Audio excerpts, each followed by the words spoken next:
You can see that one's kind of coming out and grabbing insects in the air.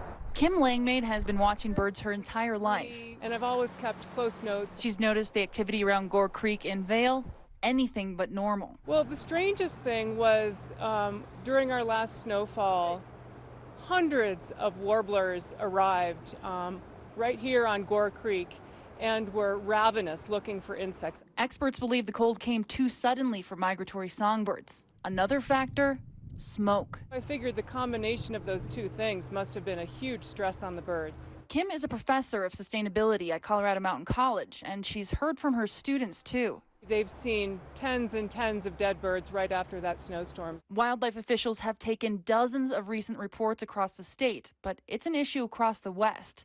In New Mexico, there have been hundreds of deaths in the last month. Scientifically, it tells us a lot about our natural environment. It tells us about the quality of the air.